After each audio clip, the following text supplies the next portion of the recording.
So today, we are going to understand this story in detail. California is known for its beauty: tall trees, green hills, quiet forests. But behind this beauty is a land that is becoming drier each year. Fire has always been part of nature here. Small fires helped forests grow strong.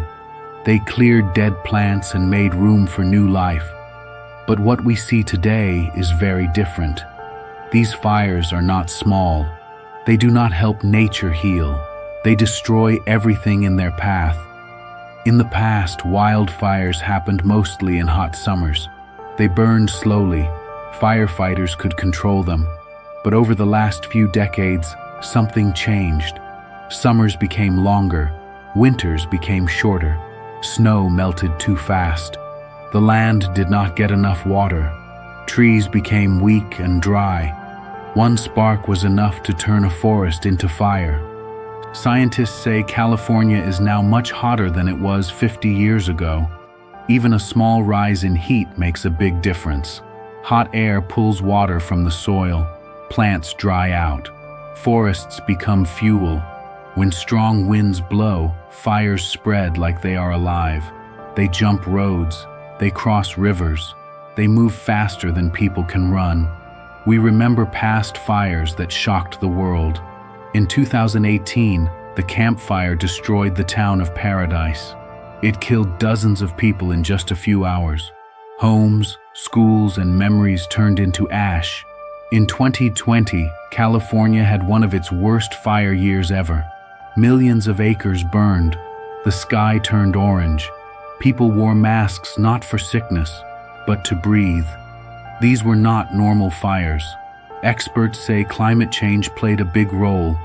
Warmer weather dried the land. Long heat waves made forests ready to burn. Stronger winds helped fires grow out of control. Climate change did not start the fire, but it made it stronger, faster, and harder to stop. Today, in 2026, the danger is still here. Fire season is no longer a season. It lasts almost all year.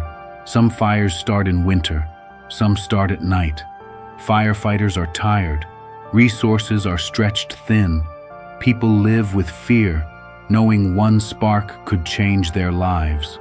California is also growing. More homes are built near forests. More roads cut through dry land. Power lines cross hills and valleys. Sometimes, a broken wire or a fallen pole starts a fire. Human actions and climate change now work together, making the risk even higher. The smoke from these fires does not stay in California. It travels far. It reaches other states. It harms children, elders, and people with weak lungs. Schools close. Flights stop. Hospitals fill. Wildfires are no longer just a local problem. They are a global one. Animals suffer too. Birds lose their nests. Deer and bears lose their homes. Rivers fill with ash. Fish die. Forests that took hundreds of years to grow are gone in days. Nature does not get enough time to heal before the next fire comes. And here is the untold truth. Many scientists warn that by 2030, things could be much worse. If the world keeps warming, California could face fires that burn more land than ever before. Fire seasons could become even longer. Some areas may burn again and again, with no time to recover. The hardest part is this. Many people still think wildfires are just bad luck, or just nature being angry. But the truth is deeper. Our choices matter. How we use energy, how we treat forests, how we plan our cities. All of this shapes the future. This story is not meant to scare you without reason. It is a warning written in smoke and ash. California's fires are a sign. They show us what happens when the planet gets too hot. They show us what could happen in other places too. As we move forward in this story, we will look closer. We will see how climate change fuels these fires step by step. We will hear the human stories behind the flames, and we will ask the hardest question of all. Can this future still be changed? Have you ever wondered why California's fires now feel faster, hotter, and harder to escape? To understand this, we must look deeper than the flames. Fire is only the final act. What happens before the fire begins is the real story. And that story starts with climate change, slowly reshaping the land, the air, and even human life. Over many years, California's weather has changed in quiet ways. Rainfall patterns shifted. Some years bring heavy rain, and then long dry periods follow. When rain falls, plants grow fast. Grass, bushes, and small trees spread everywhere. But when heat returns, all of that green life dries out. What was once growth becomes fuel waiting to burn. Heat waves are now more common. They last longer and feel stronger. Scientists say California has seen some of the hottest years in history after 2000. Even nights stay warm. The land does not get time to cool. This constant heat weakens trees. It kills their roots. Bark beetles, small insects, attack stressed trees and leave millions of dead trunks standing in forests. These dead trees burn easily and help fires climb higher into the air. Wind is another hidden danger. California has strong winds like the Santa Ana and Diablo winds. These winds are dry and fast. When a fire starts during these wind events, it becomes almost impossible to stop. Flames spread in seconds. Fire jumps from tree to tree, from hill to hill. Firefighters often must step back to save lives instead of fighting the flames. Human life is deeply connected to this problem. Many people move closer to nature, building homes near forests and hills. These areas are beautiful, but also dangerous. Roads are narrow. Escape routes are few. When fires come, people have little time to leave. Cars block roads. Smoke makes it hard to see. Some never make it out. Electric systems also play a role. Power lines stretch across dry land. In strong winds, they can break or spark. Many past fires began this way. As the climate gets hotter and drier, this risk grows. Even modern systems struggle to stay safe in extreme conditions. The damage from wildfires is not only physical, it is emotional. Families lose homes they worked for all their lives. Children lose schools.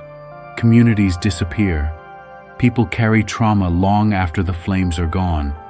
Some never return. Insurance costs rise. Some areas become too expensive or too risky to live in. Wildfires also affect the planet in a dangerous loop. When forests burn, they release large amounts of carbon into the air. This carbon traps heat and makes the planet even warmer. A warmer planet creates more fires. This cycle feeds itself, growing stronger each year. Water systems suffer too. After a fire, rain washes ash and soil into rivers. Water becomes dirty. Dams fill with mud. Drinking water becomes unsafe. Farms struggle. Food prices rise. Fire, heat, and water are all connected. By 2026, experts warn that California is close to a tipping point. Some forests may never grow back the same way. Instead of tall trees, we may see dry grasslands that burn more often. This change could lock California into a future where fire is constant. Looking ahead to 2030, the warning is clear. If global temperatures keep rising, extreme fires could become the new normal. Fire seasons may overlap. Resources may not be enough. Firefighters may have to choose which places to save and which to let burn. This is a future no one wants to face. But understanding the danger is the first step. Fire is not just a natural disaster anymore. It is a sign of imbalance, a message from the planet that something is wrong. In the final part of this story, we will explore what can still be done. We will look at choices, solutions, and hope. Because even in the face of fire, change is still possible. Do you know that the future of California's fires is still being decided right now? The flames we see today are not only a result of the past, they are also a result of what we choose to do next. The story of wildfires does not have to end in loss, but the path forward is narrow and time is short. By 2030, California could face two very different futures. In one future, the world continues as it is. Heat keeps rising, forests stay dry, fires grow larger and more deadly. Some towns may burn again and again. People may be forced to leave forever. The land could change so much that old forests never return. In the other future, humans listen to the warnings. Governments act faster. Communities prepare better. Nature gets a chance to heal. Fires still happen, but they are smaller and easier to control. Life continues, not without risk, but with hope. One of the most important steps is cutting the pollution that heats the planet. Burning coal, oil, and gas releases gases that trap heat in the air. This extra heat dries the land and feeds fires. Using clean energy like solar and wind can slow this warming. Every small cut in pollution matters. Forests also need care. Controlled fires, done safely, can clear dead plants and reduce fuel. Indigenous communities used this method for thousands of years. They understood the land and worked with fire, not against it. Bringing back this knowledge can help protect forests today. Cities and homes must change too. Buildings near forests should use fire-safe materials. Clear space around homes can stop flames from spreading. Better planning can keep people out of the most dangerous areas. Early warning systems can save lives by giving people more time to escape. Power systems must become safer. Burying power lines, upgrading old equipment, and cutting power during extreme wind events can stop many fires before they start. These steps cost money, but they cost far less than rebuilding entire cities. People also play a role in daily life, saving energy, using less water, supporting leaders who care about climate action, teaching children about nature and respect for the land. These actions may seem small, but together they shape the future. Wildfires remind us that humans are not separate from nature. When forests burn, we breathe the smoke. When the land suffers, our lives change. Climate change is not a distant problem. It is here, now, written in the skies above California. This story is not meant to end in fear. It is meant to awaken us. The untold truth about California wildfires is not just how bad they could become by 2030. It is that we still have a choice. The question is no longer, is climate change real? The real question is, what are we willing to do before the next fire starts? What changes are you willing to make in your life to help protect our planet and reduce the risk of future wildfires? Tell us in the comments.